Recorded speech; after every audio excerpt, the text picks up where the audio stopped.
Hola, hola, un saludo para todos muy especial de parte de todo el equipo de Controversia. Estamos muy felices de estar nuevamente con todos ustedes en una nueva emisión. Para el día de hoy, y como siempre, un tema muy interesante. Esos temas de los que todos queremos hablar, esos temas que a todos nos causan curiosidad y que aquí en Controversia tienen todos un espacio para indagar, para profundizar, incluso para preguntar. Si nos dejan al final de la misión ahí sus preguntas en la caja de comentarios, con todo gusto se las responderemos. Para el día de hoy, nombres, palabras y cosas. Nos acompaña Luis Ángel Gutiérrez, estudiante de licenciatura en Filosofía en la Facultad de Filosofía y Letras de la UNAM. Sus intereses académicos versan sobre la filosofía antigua, la mística y el platonismo tardo antiguo, con especial énfasis en Plotino. Es miembro del Seminario de Poesía y Filosofía en la Grecia Arcaica y Clásica, de la FFIL de la UNAM, y del proyecto de formación en Historia de la Filosofía del Instituto de Investigaciones Filosóficas de la misma universidad. Muchas gracias, Luis, por acompañarnos. Nos acompañará también Carlos Eduardo Pavón, licenciado en Filosofía por la Universidad Nacional Autónoma de México, estudiante de la filosofía Vedanta. Sus intereses académicos versan sobre la filosofía antigua, la metafísica y la gnoseología, así como el diálogo entre la filosofía occidental y la filosofía de la India. Muchísimas gracias, Carlos, por acompañarnos. A ti también. Nombres, palabras, cosas. ¿Existe una relación entre ellas? ¿Son cosas aisladas? ¿Cómo interactúan? Carlos, nos encantaría escuchar tu introducción al respecto de nombres, palabras y cosas.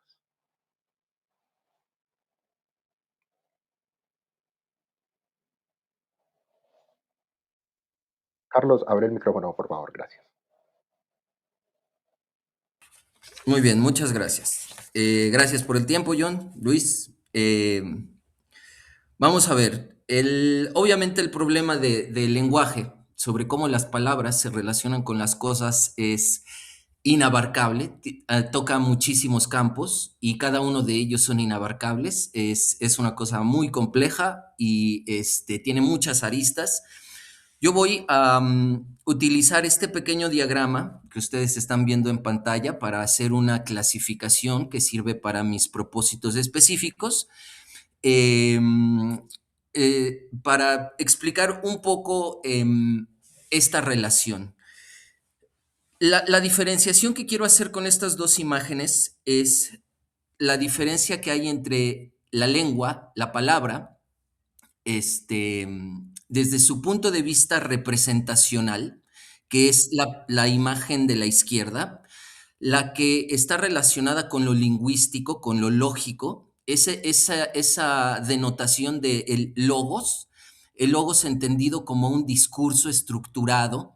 Y por otro lado, el logos también se ha entendido, cuando menos en Heráclito, que ahorita lo vamos a tocar, pero también en muchas otras culturas.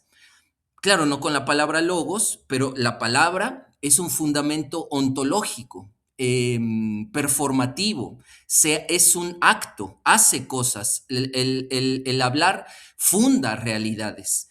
Entonces, esa es la distinción que a mí me interesa. Por un lado, el discurso inteligible, de donde va a salir después la filosofía del lenguaje, de donde va a salir la lógica, etcétera, que está fundado en ciertos autores, y la parte de logos entendido como un fundamento de la realidad.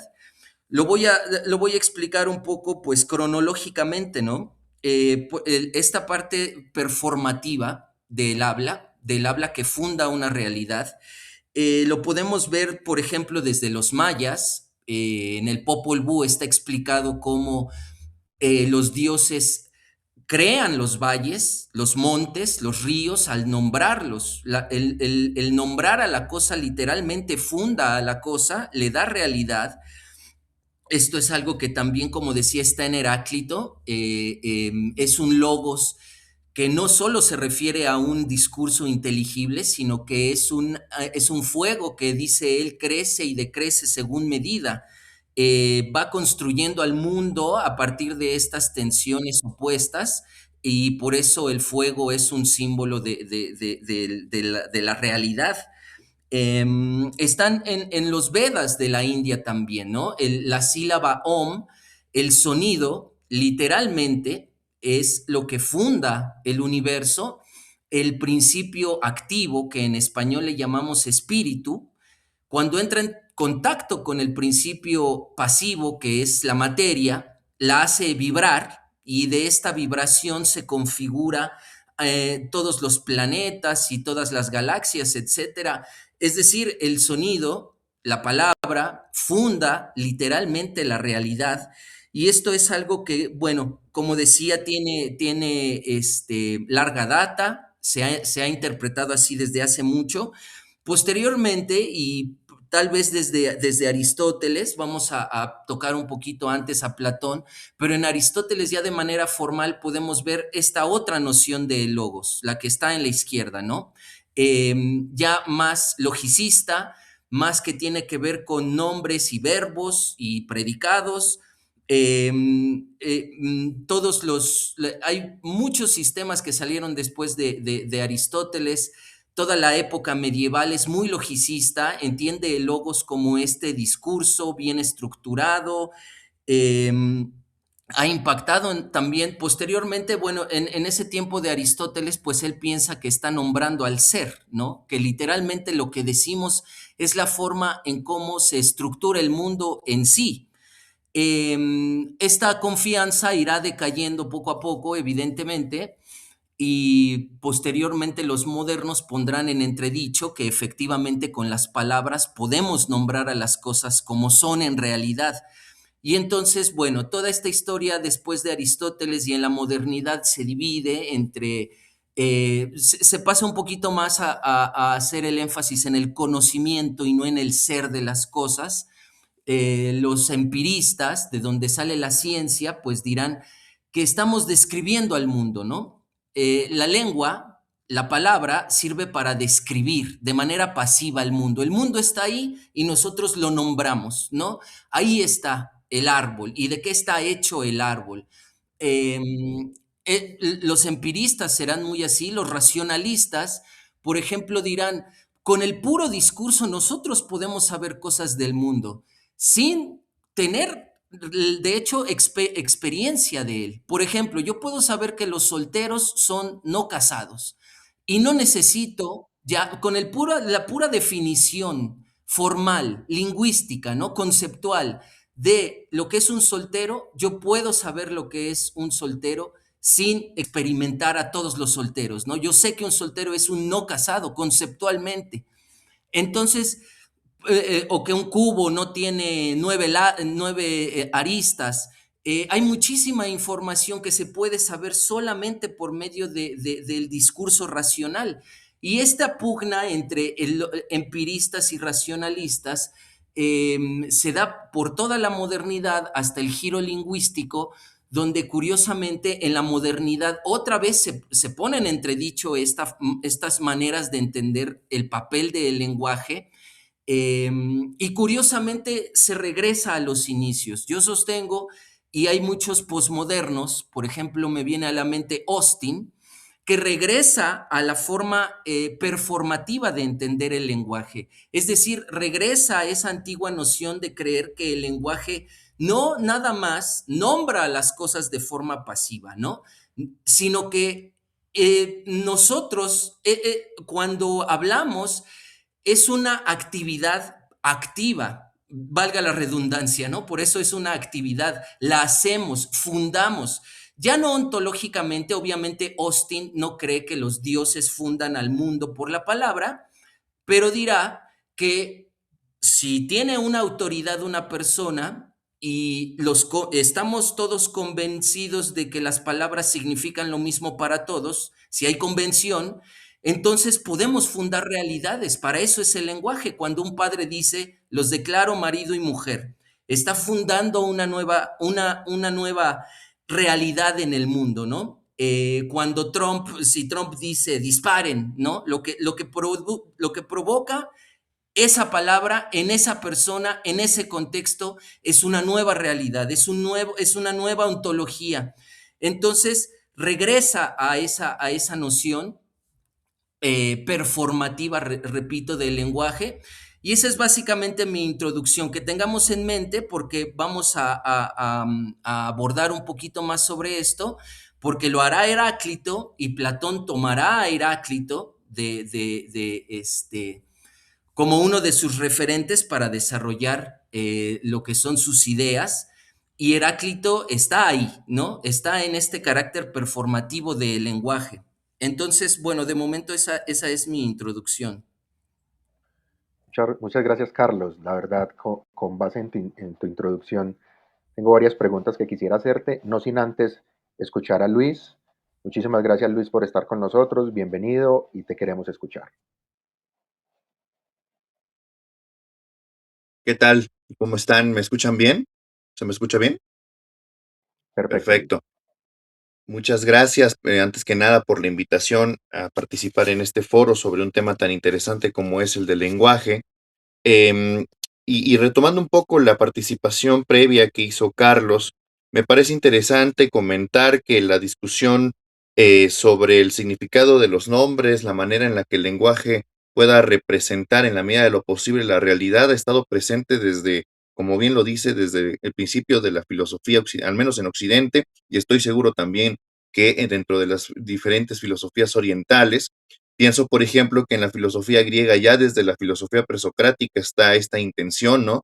De intentar, si no reflexionar puntualmente acerca del lenguaje como tal, sí en la manera en la que las cosas o las palabras o las cosas que se pueden nombrar, pues, qué representan, ¿no? Cuáles son aquellas cosas que en efecto se pueden decir, cómo se pueden expresar y cuáles no. Pienso, por ejemplo, en el poema de Parménides, en el que la propia diosa le explica al viajero, ¿no? A esta persona que lo lleva el carruaje hacia la morada de la diosa, pues que debe de aprender el discurso de lo que es frente al discurso de lo que no es, ¿no? Que no se puede nombrar, que no se puede pensar.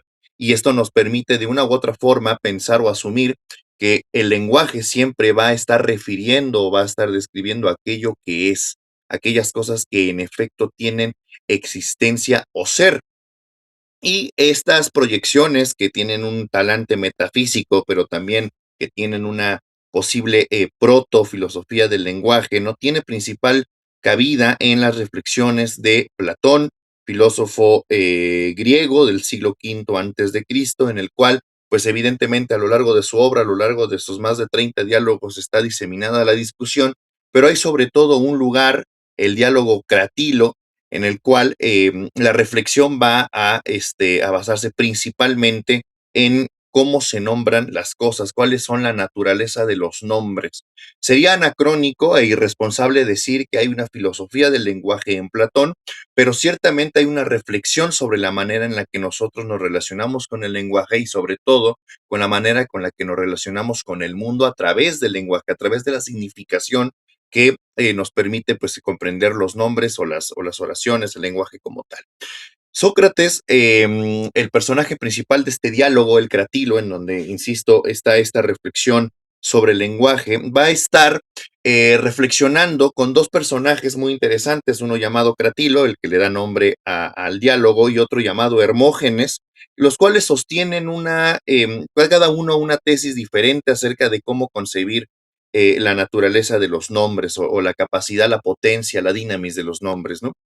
Gratilo, por ejemplo, va a estar apostando a que todos los nombres, todas las cosas que se dicen a través del lenguaje tienen de antemano un fundamento natural, corresponden a una esencia que está presente en la naturaleza y que los nombres corresponden con esa naturaleza. Hermógenes, por el contrario, va a apostar una tesis contraria, vaya, en la que los nombres no apuestan necesariamente por una cuestión natural o esencial, sino más bien son creación o convención entre los hombres, ¿no? Es decir, que los seres humanos a lo largo de la historia se han puesto de acuerdo en que el perro se llama perro y no porque el perro, la palabra perro, necesariamente representa a eso perro que es naturalmente, ¿no?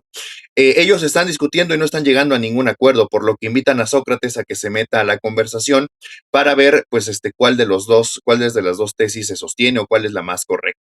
Sin embargo, como Platón nos hace en diversos diálogos, sobre todo de su época temprana, este diálogo no llega a una conclusión, digamos, determinada, ¿no? O única debido a la complejidad del problema, porque cada vez de que nos vamos metiendo a profundizar en alguna de las dos propuestas o en alguna de las dos tesis, pues van saliendo diversas aristas en las que definitivamente pues complica la situación y no nos permite como apostar directamente por una u otra tesis. No obstante, Platón se muestra mucho más cercano a la tesis de Cratilo, porque Platón a través de Sócrates, ¿no? El personaje Sócrates, entiende que la realidad sensible, la realidad, digamos, concreta en la que nosotros estamos habitando y viviendo, es un reflejo o es una copia, una imitación de una serie de esencias, ¿no? De una serie de formas que son el fundamento ontológico de la realidad. Esas formas son objetos de verdadero conocimiento y objetos que le dan el ser a las cosas y que en tanto estamos en el mundo sensible, el lenguaje es también una manera de aproximarnos a esas esencias, a esas formas que fundamentan el mundo, pero que el lenguaje en tanto está, digamos, mediado por una sociedad, mediado por un mundo sensible, etcétera, y concreto, nunca va a dar cuenta realmente de aquella cosa que fundamenta a la realidad. O sea, es solamente una manera aproximada de nosotros representar aquello que es, pero que el lenguaje nunca va a poder captar en su magnitud, en su justa medida. El único, dice Platón, no es como que lo afirme categóricamente en el diálogo, pero sí lo deja entrever, o sea, lo deja entre líneas. El único que realmente va a poder tener la claridad y la capacidad, no solamente de dar cuenta de las cosas que son, sino de poder nombrar las cosas de manera correcta, es el que estudia la filosofía, es el filósofo, es el legislador de nombres, el dialéctico, aquella persona que a partir de su preparación puede contemplar las cosas tal cual son, fuera, digamos, de el velo de Maya, por poner un ejemplo, fuera de la ilusión de lo que implica el mundo sensible, ¿no? Y que a través del intelecto, a través de una contemplación intelectual, noética, introspectiva, reflexiva, pueda dar cuenta realmente de las cosas que son, en tanto son, es decir, las formas, el ser de las cosas, y a partir de esa contemplación puede expresar las cosas realmente como son, ¿no? Eso implica que solamente, o eso parecería implicar, y ya con esto termino, que Platón apuesta por una desconfianza tremenda al lenguaje de uso corriente, porque nunca el lenguaje va a poder captar esa esencia o esa naturaleza ontológica de la realidad, sino que solamente el filósofo va a poder ser el que no solamente habla correctamente, sino el que nombra correctamente a las cosas. Sin embargo, pues siempre los filósofos, aparte de tener esa soberbia intelectual de afirmar que solamente ellos pueden dar cuenta del mundo, pues son un grupo limitado frente a la mayoría de las personas, ¿no? Por lo cual, pues parecería ser que Platón se muestra escéptico o al menos pesimista en la manera en la que el mundo común, bueno, la gente común, la gente de piso, pueda hablar y dar cuenta del mundo, y solamente el filósofo podría, según este sujeto, pues afirmar realmente alguna verdad sobre la realidad. Vamos desde el ámbito más elemental, como podría ser, digamos, un objeto de uso cotidiano, hasta las cosas más sublimes y más abstractas, como podría ser, por ejemplo, la belleza, el bien, la justicia, etcétera, ¿no? Entonces, si Platón se muestra escéptico con el lenguaje, pues aquí tenemos un verdadero problema, porque entonces pocos o nadie podríamos hablar correctamente, independientemente de seguir o no reglas, digamos, semánticas, sintácticas, etcétera, y solamente la filosofía podría garantizar supuestamente no solamente la contemplación de la verdad, sino también su expresión. Esto evidentemente va a tener proyecciones a lo largo de la filosofía posterior, y algunos consideran que este diálogo inaugura muchos de los problemas que la filosofía del lenguaje va a tratar de diversas perspectivas y diversas maneras a lo largo de la tradición filosófica en Occidente. Maravilloso, Luis. Excelente introducción. Me van a disculpar ambos. Les quiero contar algo que probablemente no sepan y nunca he mencionado en ninguno de los programas anteriores. Uno de mis pregrados es en traducción, ¿cierto? Yo estudié traducción en la Universidad de Antioquia y siempre hubo digamos, este tema, siempre ha causado muchísima controversia. Y yo personalmente siempre pensé que la historia de la traducción no da cuenta de algo tan elaborado, ¿cierto? Tan vasto como lo son los idiomas, porque, ¿cierto? Se resume en la Torre de Babel y comenzaron a construir, entonces ya no tenían como, ¿cierto? Y comenzaron a salir los diferentes idiomas.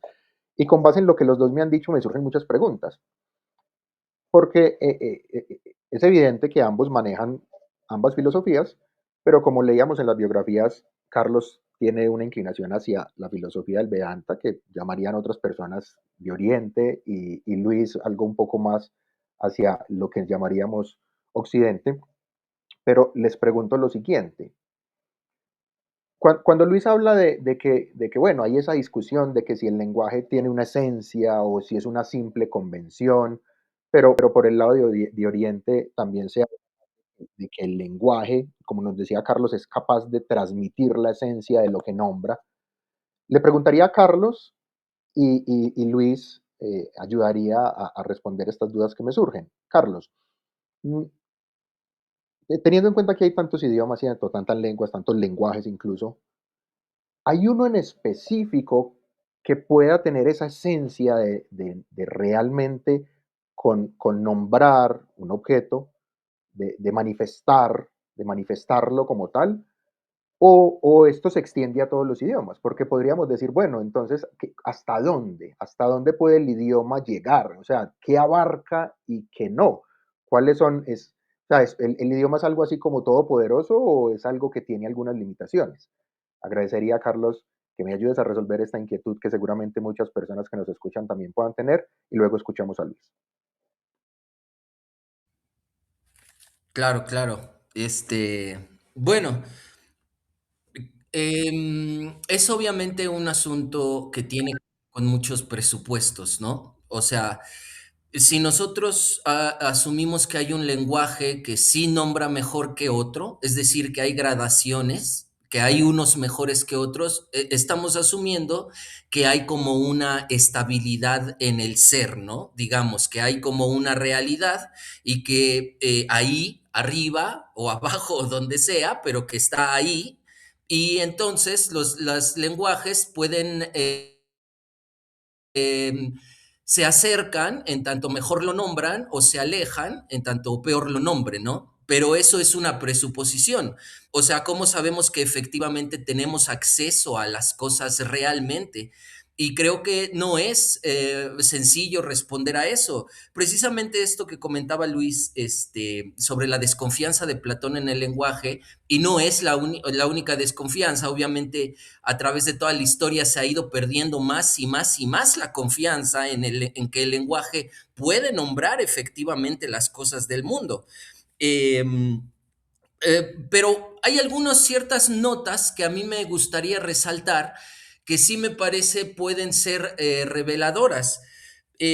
Bueno, por ejemplo, Sócrates precisamente en el Crátilo, dice que hay un problema porque el nominador, ¿quién le puso los nombres a las cosas? ¿Quién dijo que el árbol es árbol, no? Ese primer nominador dice no puede haber sido un dios, ¿no? No pudo haber sido, no es una persona sobrenatural. Y dice él, muy probablemente fue heracliteano. Porque, ¿por qué lo dice? Porque Sócrates hace la distinción entre palabras primitivas y palabras derivadas. Una palabra derivada puede descomponerse etimológicamente y entonces puedes ver a partir de sus raíces a qué remite, ¿no? O sea, hay muchos ejemplos de esto. El problema, dice él, es cuando llegamos a esas primeras raíces. ¿De dónde salieron esas primeras raíces? Ahí hay algo que se denomina la teoría mimética del lenguaje de Platón, que dice básicamente que cada letra, ¿no?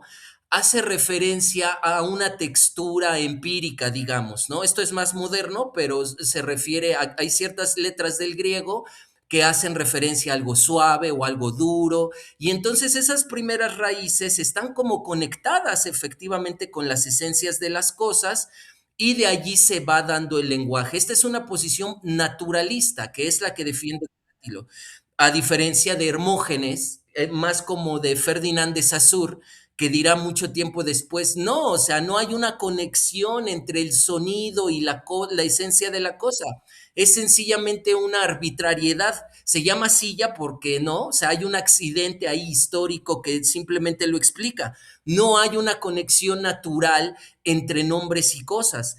Me gustaría resaltar que, por ejemplo, Sócrates sí, curiosamente, dice que el lenguaje tiene un carácter performativo, es decir, a lo que me refería al principio, sí es un acto, o sea, no es nada más nombrar por nombrar. Efectivamente, el dialéctico, como decía Luis, puede nombrar a las cosas a partir de sus esencias, porque dice él, es como una herramienta, es una tecné, es un arte, lo que hace un filósofo. Así como el citarista hace arpas, ¿y cómo sabemos quién debería de hacer un arpa, un instrumento musical? ¿Quién es la persona más capacitada para hacer un arpa? Pues una persona que conoce cómo funcionan los sonidos, ¿no? Que sabe cómo funciona ese instrumento, es una herramienta. Entonces, igual, ¿quién hace una casa? Pues un arquitecto, etcétera, ¿no? O sea, hay una persona especialista en el campo que lo hace. Así, pregunta Sócrates, ¿quién hace los nombres? ¿Quién lo pone?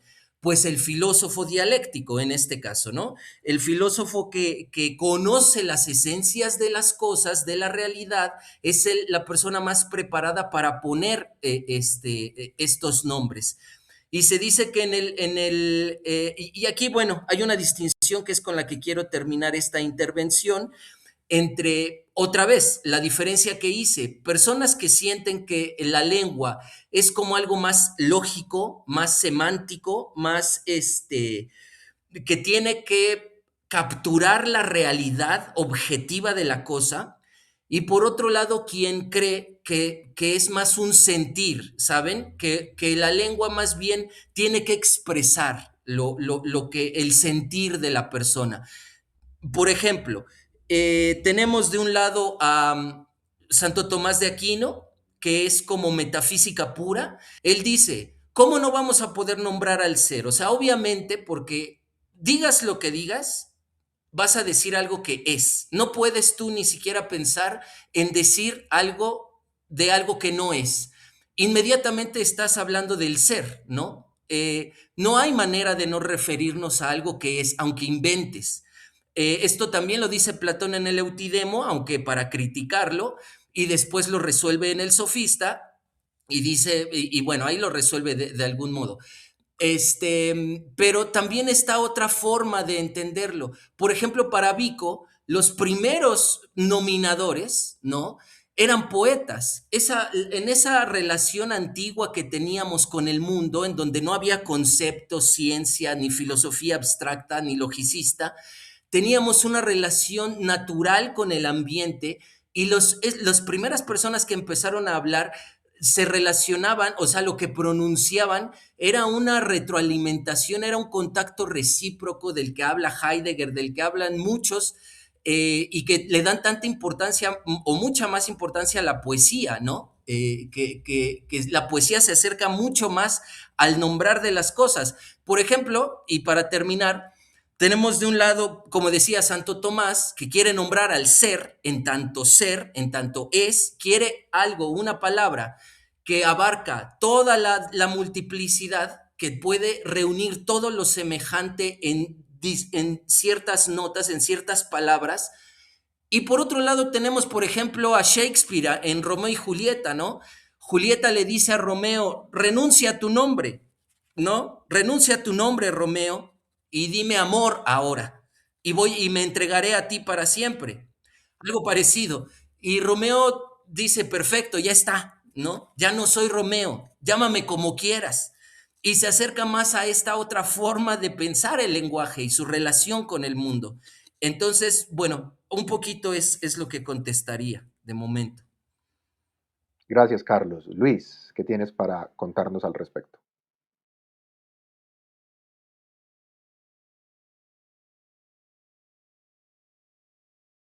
Las diversas lenguas pueden acercarse más o menos a la esencia de las cosas, si es que el lenguaje, independientemente de su tipo, pueda expresar aquello que es, depende a quién le preguntes, ¿no? Y depende a qué tradición estés, digamos, le estés preguntando. Vaya, yo diría, o sea, fíjate, es interesante porque por un lado mi pasión es evidentemente la metafísica, digamos, todas las posibles respuestas que la metafísica da a este tipo de problemas, pero ya en cuestión personal no le creo nada.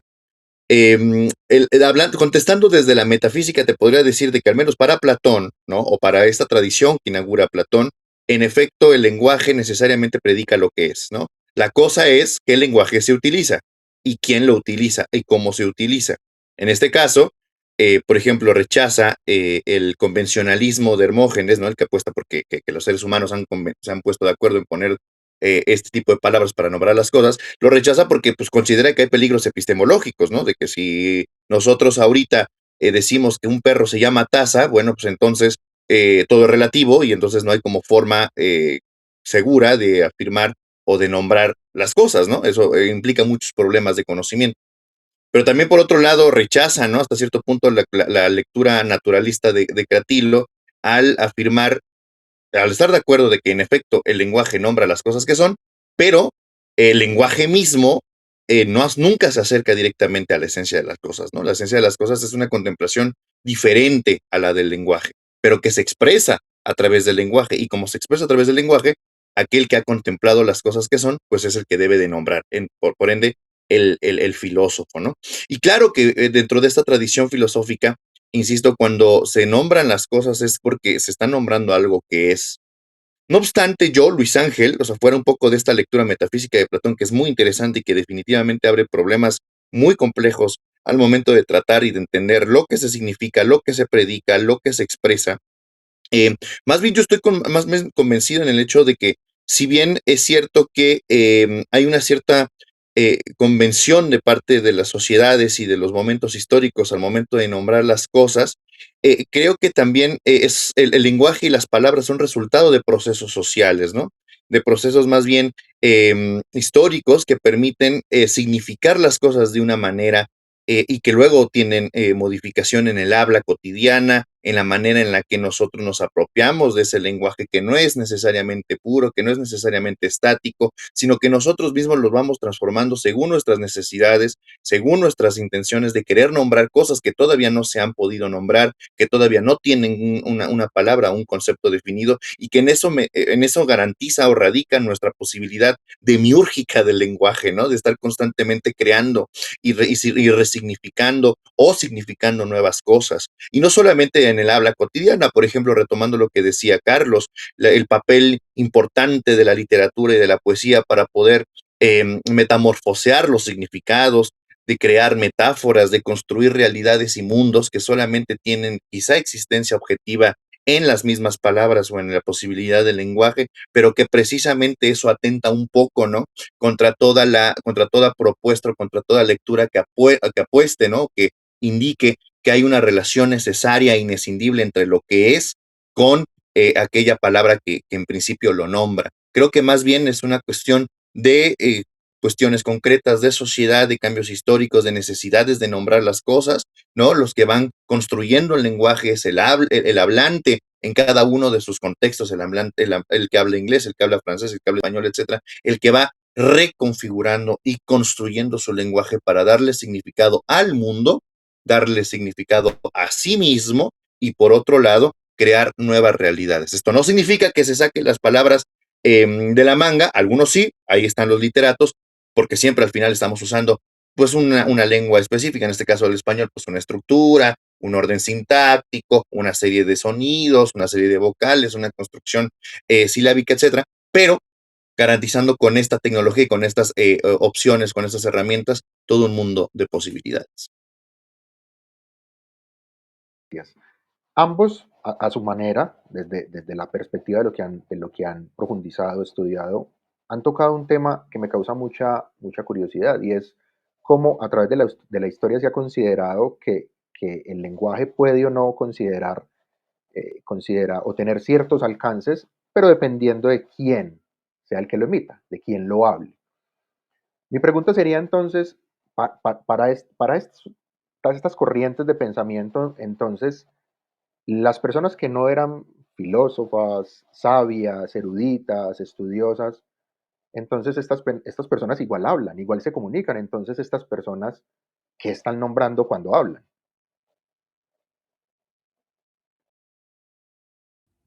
Sí, Claro, claro, claro.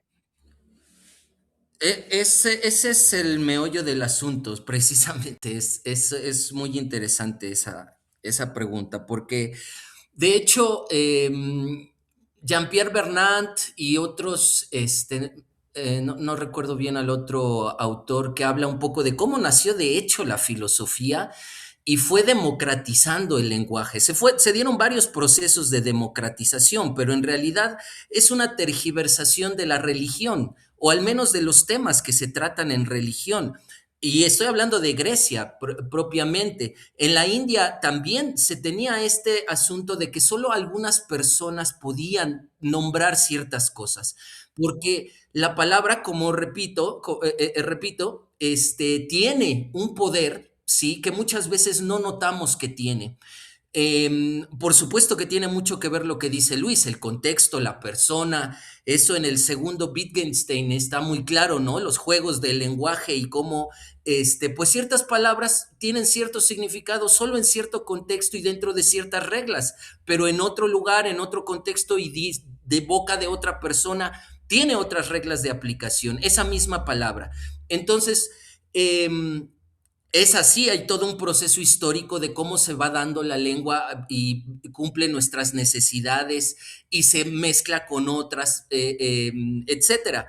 Pero yéndonos remitiéndonos al origen, es real que en el sánscrito, brahmínico, védico, por ejemplo, de la India, no todas las personas conocían el sánscrito de los brahmanas, de los sacerdotes, que ellos como tenían esta idea de que la palabra tiene una potencia muy, muy, muy especial, que tiene que ver con una vivencia personal, solo ciertas personas, ¿no? Que entienden la vivencia de ciertas experiencias podían nombrar estas cosas, ¿no?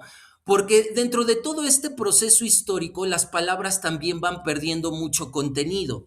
Y en realidad hoy en día podemos decir, ah, hombre, tú estás loco.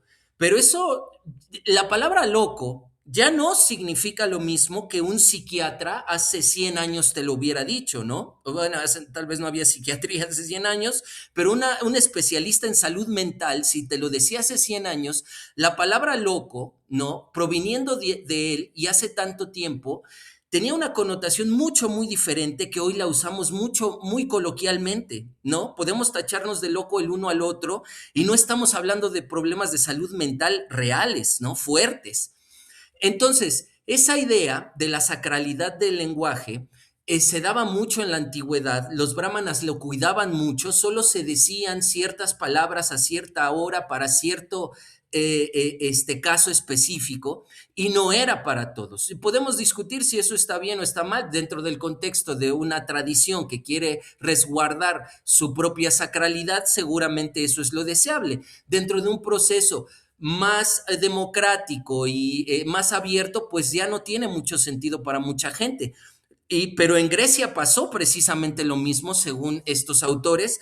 Se sacaron de estas religiones mistéricas donde se iniciaba la gente, donde tenían que vivir de cierto modo, donde tenían que cumplir ciertas normas y etcétera. Se sacan esos temas y se empiezan a discutir en el ágora, se empiezan a discutir.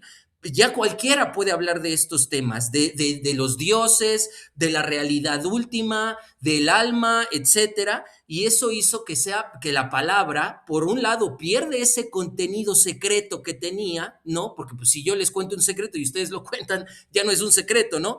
Ya no tiene esa sacralidad que tenía, y ahora pues es una forma de vulgarización, ¿no? Pero de ahí mismo salió la filosofía. Entonces, al menos en Occidente y seguramente también en Oriente, entonces estoy un poco con Luis en ese sentido de que pues también decir que nada más ciertas personas tienen la razón o solo ellas pueden nombrar al ser y nadie más puede hacerlo, que la gente no está nombrando nada, me parece que es una reminiscencia de ese romanticismo antiguo, que todavía queda, ¿no? En algunas personas muy románticas, pero también al mismo tiempo creo que tiene cierto sentido las palabras de Platón.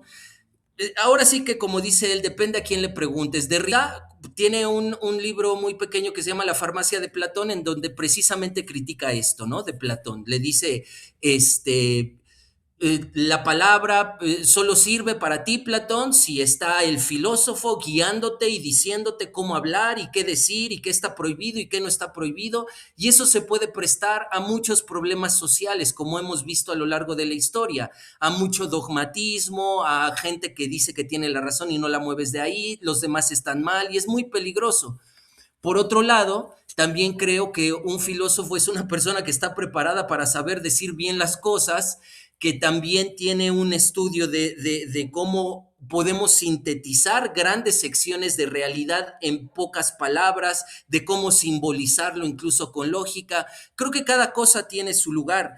Y bueno, solamente para terminar también, hay cosas, no solo que serán muy críticos, hay muchos autores que serán muy críticos, Nietzsche principalmente, con su análisis del sentido extramoral, de la verdad y la mentira en sentido extramoral, donde se burla, ¿no? De todo este presunto filósofo que quiere nombrar por medio de la razón a las cosas o de la contemplación.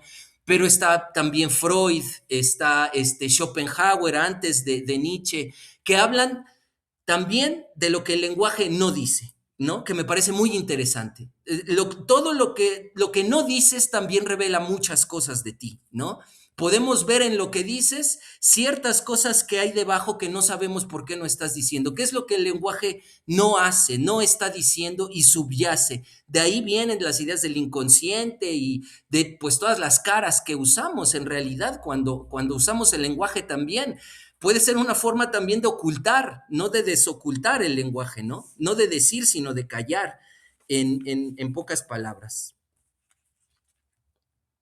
Democratización del lenguaje, ese término que ocupa un concepto bastante amplio me quedó sonando mucho.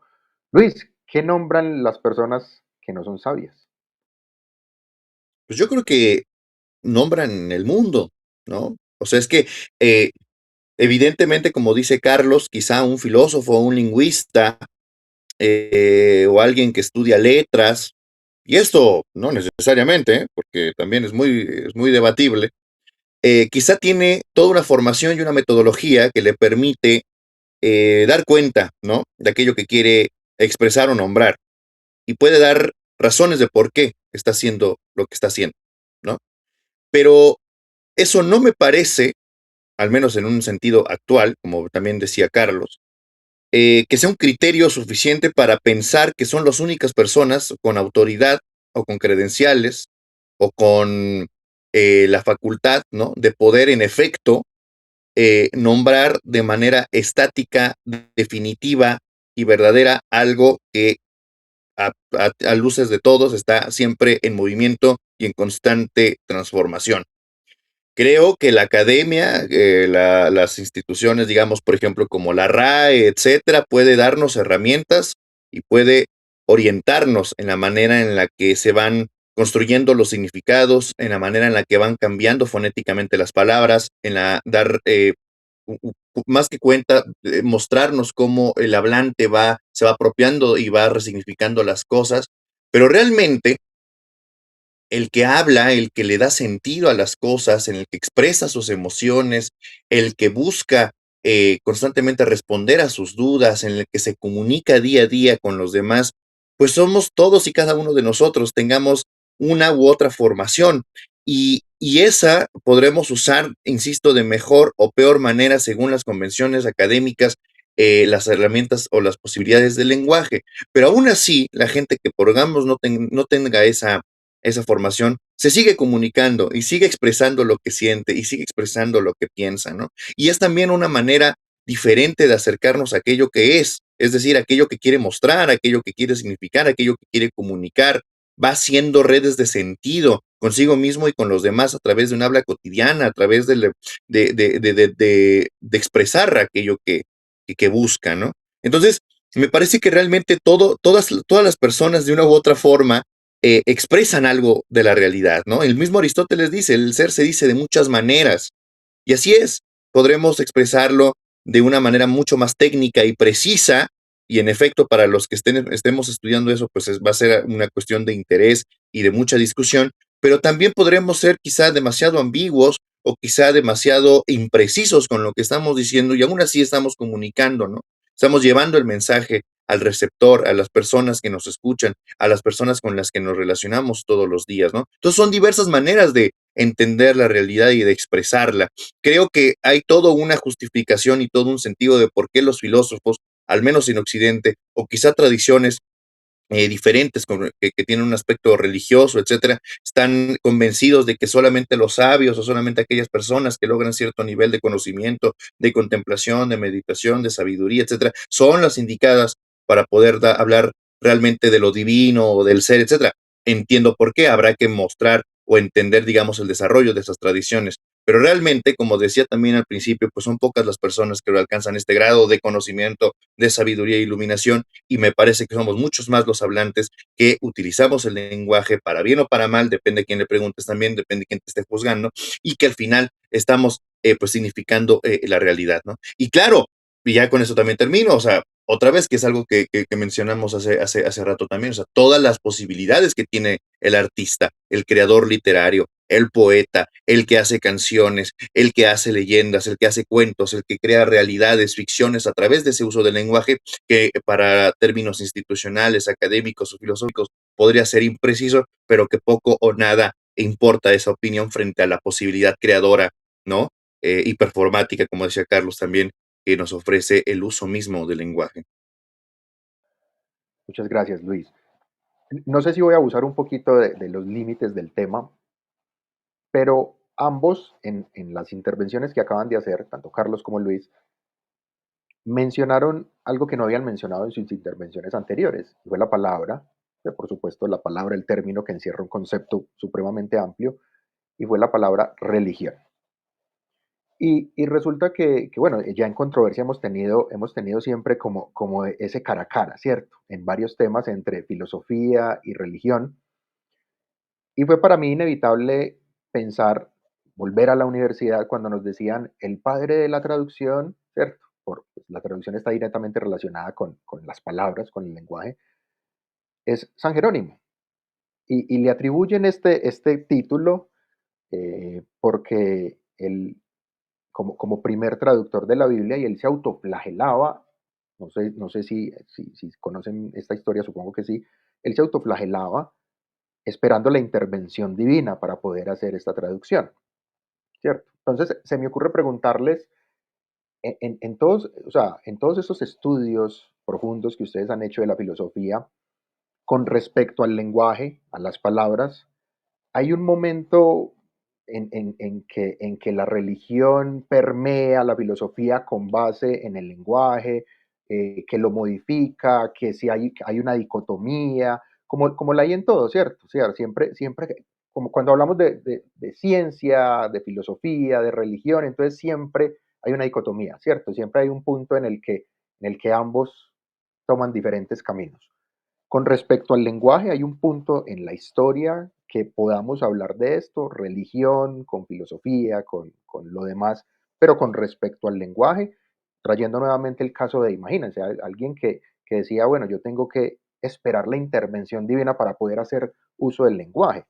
¿Consideran ustedes, o hay otros filósofos que consideraban que esta posición de sabios que se daban era algo así como una intervención divina, una posición de privilegio frente a la vida misma?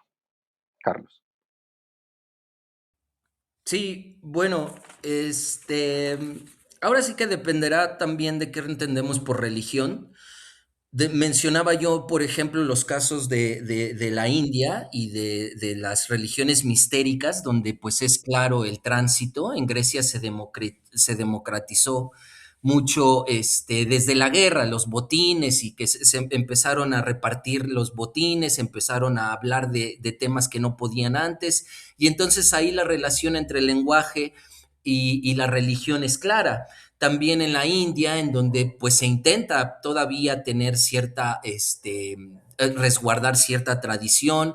El sánscrito hace referencia a cosas que uno tiene que vivirlas para entenderlas literalmente. Entonces es un lenguaje muy refinado, muy complejo, y que uno tiene que también alinearse a ciertas prácticas para entender a qué se refiere. Creo que esto es muy claro. Yo, por ejemplo, aquí hice mi servicio social en un museo indígena en la Ciudad de México. Tuve oportunidad de compartir con algunos quiliguas, es una comunidad indígena que está a punto de desaparecer, le quedan 20 habitantes. ¿Cómo saben, cómo ellos miden si hay o no? ¿Cuántas personas quedan de esa comunidad? Pues por el lenguaje. Entonces recuerdo que el gobierno les proponía que hicieran un diccionario para que no se perdiera la lengua, pero ellos decían, si tú no vas a vivir con nosotros, a comer lo que nosotros comemos, a hacer las peregrinaciones por el desierto que nosotros hacemos, a orarle a quien nosotros le oramos, etcétera, si no es vivencial, no sirve de nada que yo te dé una lista como en un diccionario simplemente de palabras, ¿no? Y que tú las resguardes y así ya resguardamos a la comunidad quiligua. Eso no es así. Esta lengua va a morir porque pues simplemente ya no hay descendientes, ¿no? Hacia que podamos dejar y que mantengan viva la tradición, porque la lengua vive en la tradición.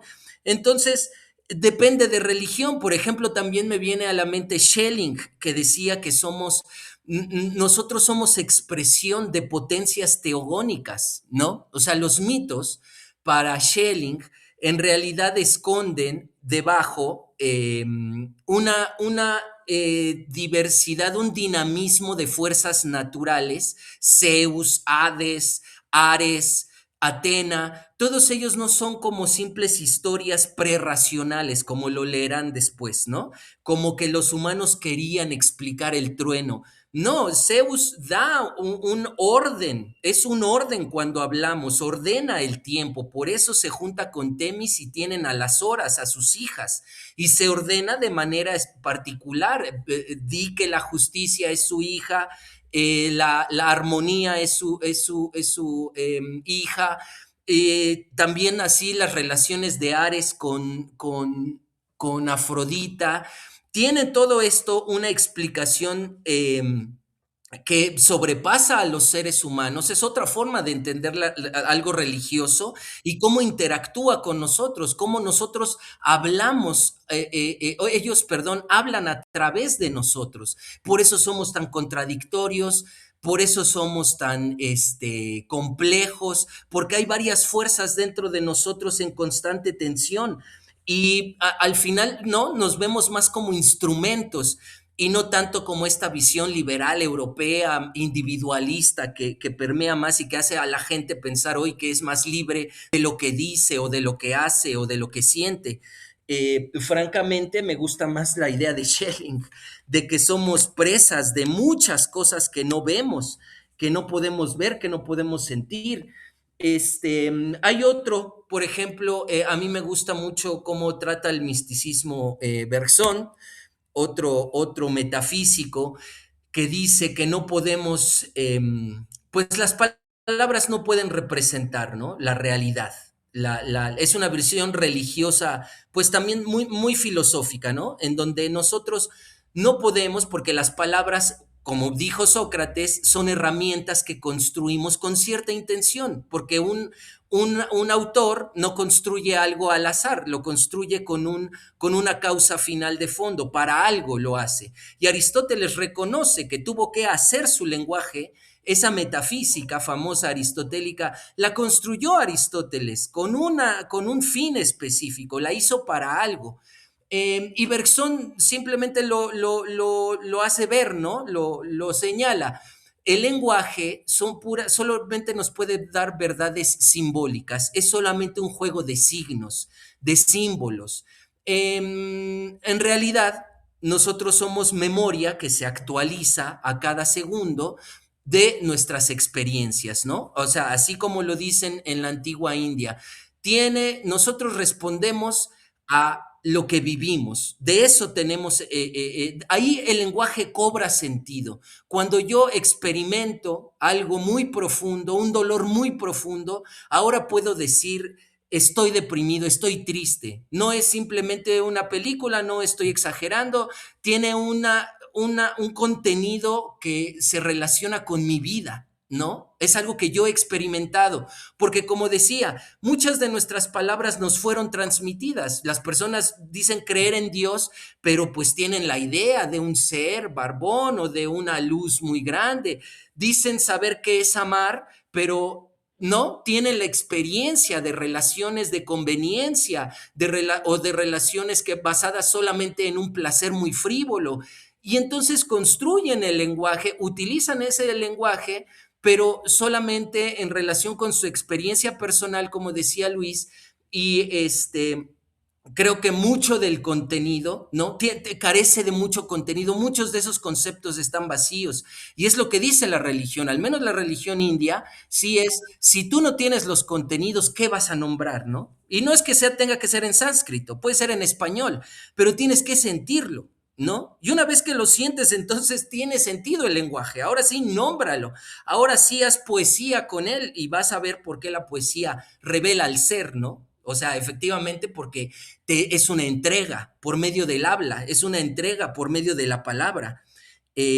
Algo así diría, ¿no? Está muy relacionado que la religión exige que haya contenidos en las palabras que pronunciamos. De lo contrario, podemos hacer lógica, podemos hacer muchos juegos lingüísticos que pueden ser mejores o peores, pero no pasa de ahí. Gracias, Carlos. Luis, filosofía, religión, lenguaje. Necesaria en la medida en la que la religión, independientemente de la tradición a la que nos refinamos, pues busca encontrar una manera en la que explica, ¿no?, su sentido de lo divino y las maneras en las que sus creyentes, sus feligreses, sus seguidores puedan acercarse a ese principio, a ese ser o a ese panteón, ¿no?, de seres que fundamentan la realidad y lo espiritual del mundo y de las personas. En esa medida, siempre el lenguaje va a ser una manera, a veces mejor, a veces peor, una más aproximada, una más directa, para conectar o para entender o comprender esa relación del humano y lo divino.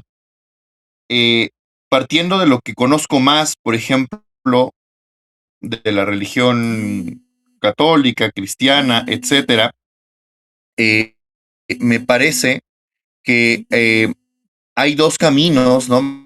Me parecen muy interesantes en la manera en la que podemos nosotros acercarnos a lo divino. Y es, por ejemplo, esta vía como positiva y esta vía apofática, que es el lenguaje y la razón, alcanzar a Dios, y por otro, un lado apofático, negativo, en la cual implica que el lenguaje, las palabras y la razón, etcétera, nunca van a ser suficientes y nunca van a poder dar cuenta de la naturaleza trascendente, incognoscible e inefable de lo divino.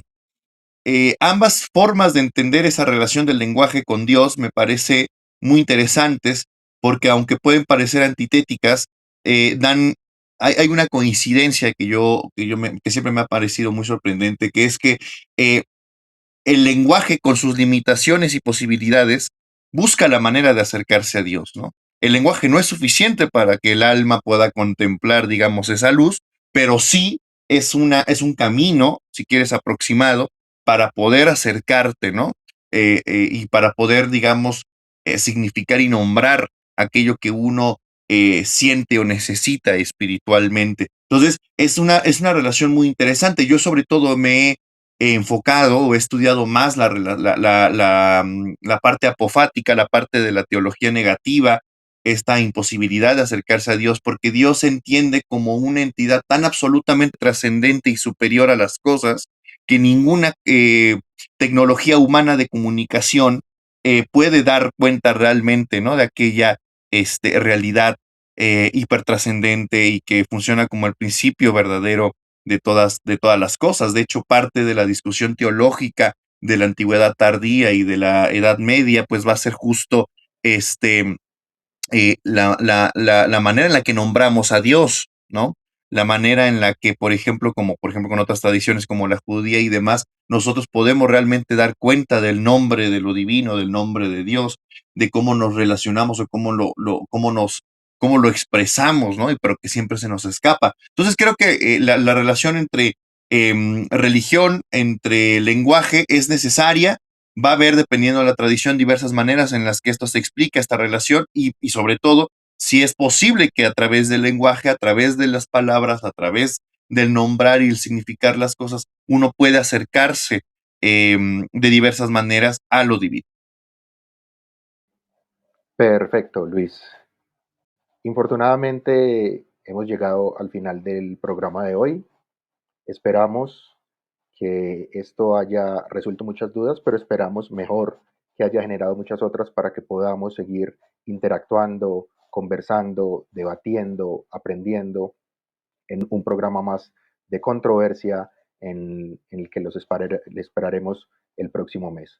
Muchísimas gracias a todas las personas que siempre nos acompañan. Muchísimas gracias a Luis y a Carlos por acompañarnos el día de hoy, por regalarnos de su tiempo, de su conocimiento. Y nos esperamos en un nuevo programa de controversia.